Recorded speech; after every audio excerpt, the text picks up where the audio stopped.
The key to a successful MC or keynote presentation is preparation, taking the time to find out what the organisation is about, what the conference is about, and who the participants are going to be. Only once you've done that will you know how to provide the right combination of authority, humour and information. Thank you, Paul, for all your hard work over your term, and congratulations to Michael. We wish you the very best for your term. Ladies and gentlemen, it is now my pleasure to introduce the Director, Advise-Based Distribution, a man who believes in an exchange of an opinion. That means you should arrive with your opinion and go away with his. Would you please welcome Steve Helmich?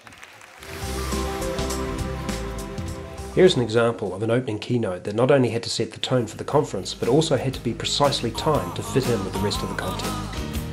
Thank you very much, ladies and gentlemen. Half of me feels like a winner.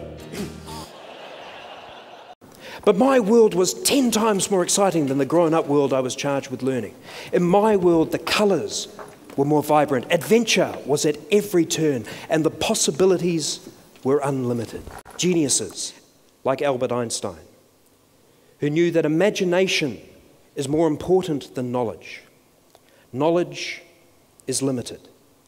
Imagination encircles the world. This conference is about discovering your potential. And true potential, ladies and gentlemen, is a dream not yet realised. We must believe one of two things. Either that there will be solid ground upon which we can stand, or that we will be taught to fly. Welcome to the AMP conference. We wish you a wonderful flight. The Master of Ceremonies can have a dramatic impact on the success of your event. Here are some excerpts of the various roles that the MC has to perform, from the dramatic to the ridiculous.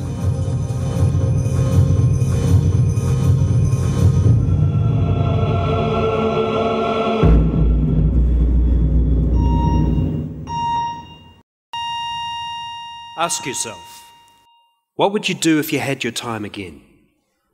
Where would you go? What would you see? Who would you meet? How would you live? If a life-changing event were to occur, what would change? If you had a second chance, what would you want to be different? Think for a moment about the changes you might make, and then ask yourself, why wait? John Howard is in his 5th term of leading Australia Inc., but has done something inconceivable to any of his predecessors. He has demutualised the country and now calls himself CEO instead of Prime Minister.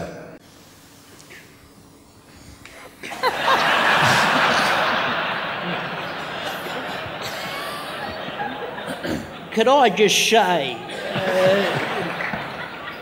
what a privilege it has been to be the Prime Minister of the United States of Australia.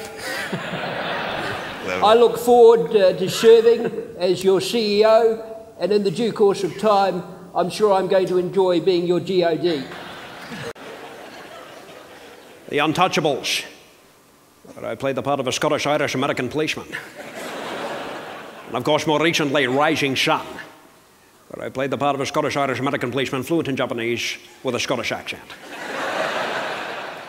Two problems so far in this discussion. There's been no discussion of currency management. We know that Helen Clark's Clarkistan uses clackers. New Zealand has gone to knackers. Can I just make the point, Brian, that Bradman Incorporated wants absolutely no part of Helen Clark's clacker. Man of the match. Always hotly contested, of course, and no surprise this year. Won by the David Boone lookalike here. Well and truly on his way. Let's just take a look at his wagon wheel. Here you see trips to the bar. Trips to the dunny. And trips over his own feet. There we go. Sadly tarnished his reputation later on in the evening with an allegation of chucking.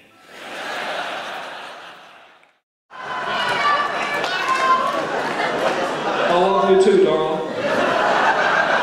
Or at least I will have by the time trial.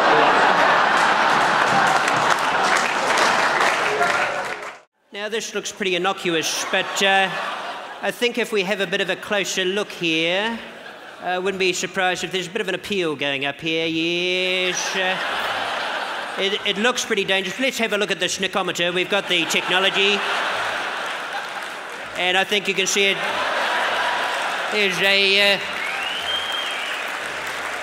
definite touch there, a bit of a feather, and I wouldn't be surprised to see the big finger go up. Now,